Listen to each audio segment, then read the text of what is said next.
Let's turn real quickly to the defense, and we'll talk about. I got one more thing about the offense. Yeah, go ahead.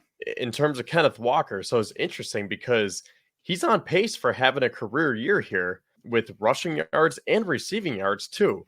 So if you look at his yards per carry, he's averaging 4.7 yards per carry. And as a rookie, when he ran for 1,050 yards and had 9 touchdowns, he had 4.6 yards per carry. Last year it was 4.1. So this year, 4.7. Yeah, I know it's not like anything that shocking. It's not like he's running for 5 or 6 yards per carry, but still, this is so far the best year that he's had statistically in that category. And he already has 6 rushing touchdowns. His career high is, as I said, 9.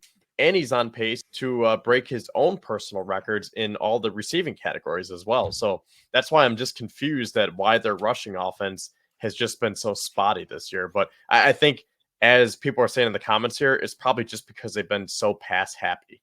Like they've been putting the ball in Geno's hands so much. And maybe if they're down, whether it was the Giants or San Francisco, you're really not going to have opportunities to run. And if you do, Walker probably can't get into that good of a rhythm for those numbers to really go up. Maybe he has good personal numbers, but as a team, maybe they really just can't get into that rhythm, you know? Yeah, you look at Kenneth Walker has 67 run snaps. Zach Charbonnet has 58 run snaps. Geno Smith has 342 pass snaps.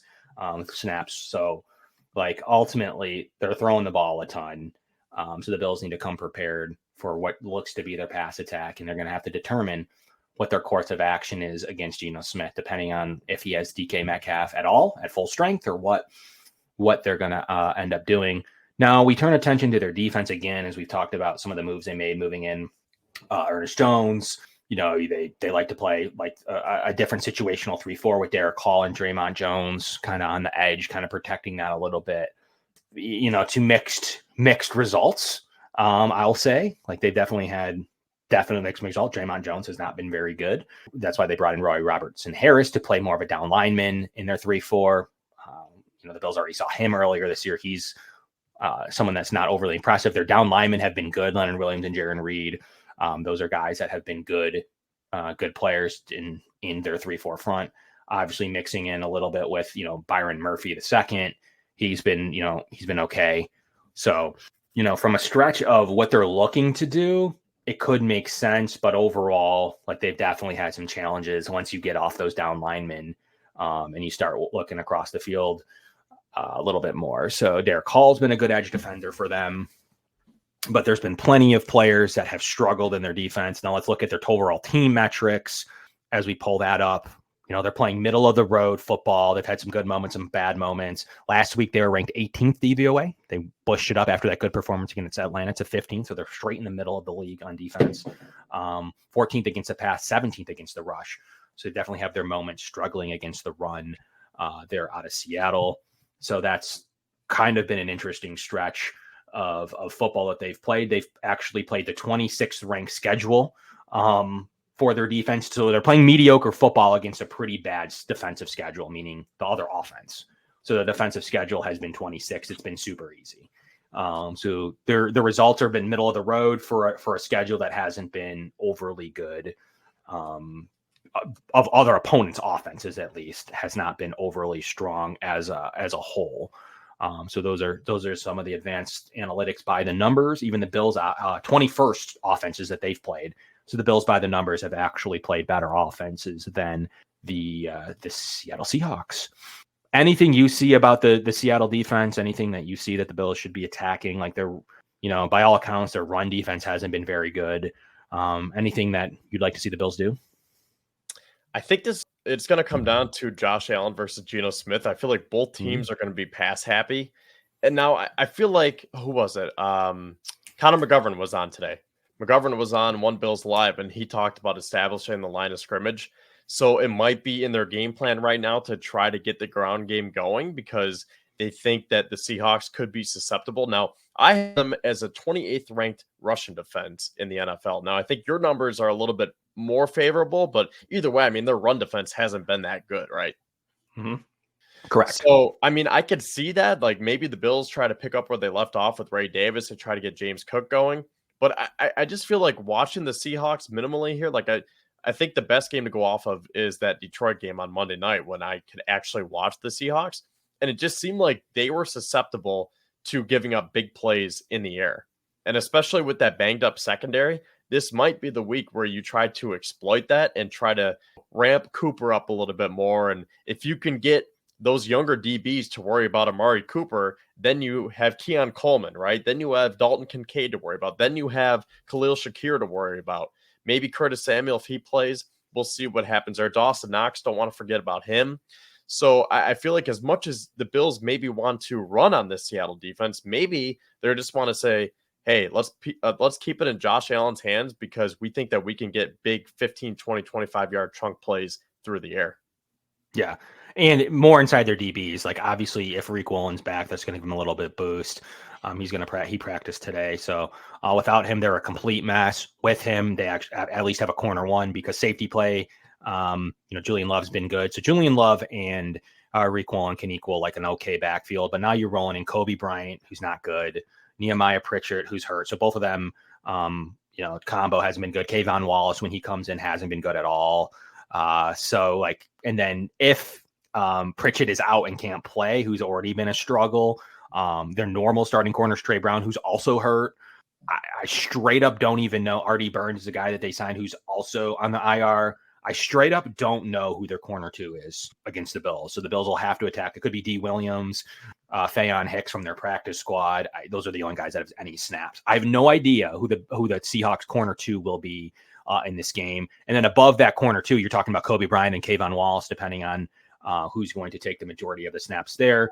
From the looks at it right now, I would think it's Kobe Bryant, who played majority of the snaps in a winning effort last week. He got his first real game action at free safety. So now you're talking about Kobe Bryant and Fayon Hicks or D. Williams.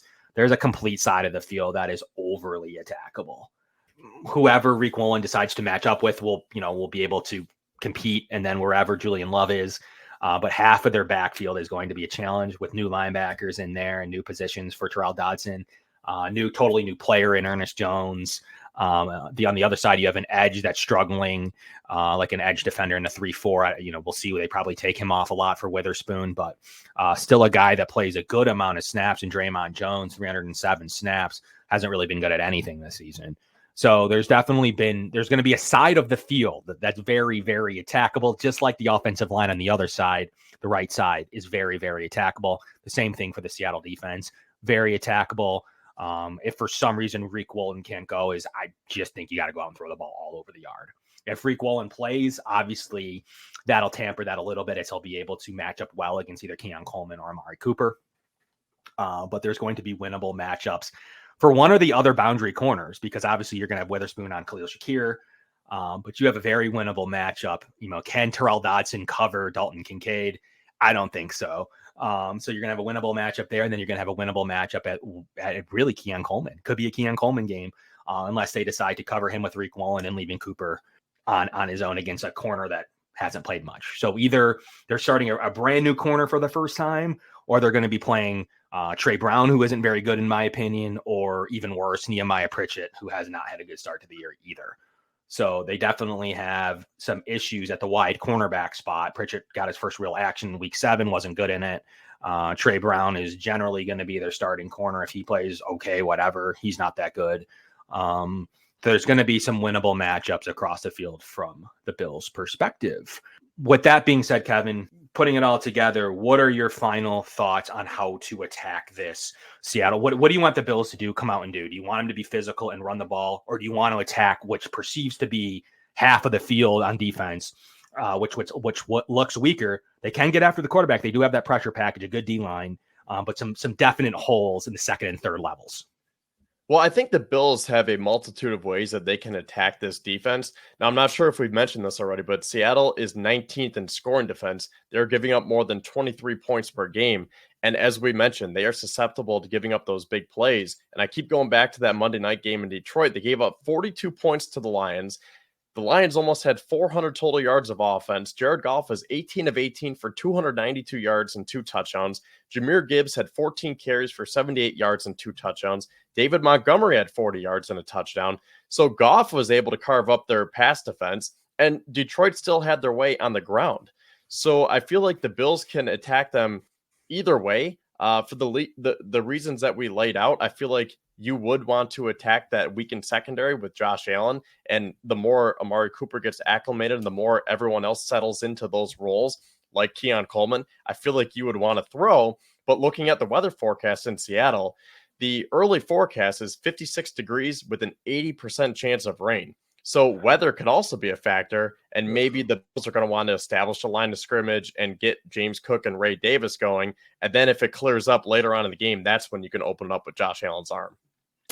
Yeah, I think the way to go is to attack that to me, a really good pressure front, a bad, like overall, like if you look through their sacks, pretty good overall sack totals out of Seattle right now, 8th in the league at 20, not ground shattering, but certainly top of the league. The Bills have 19, for, good for tied for 9th.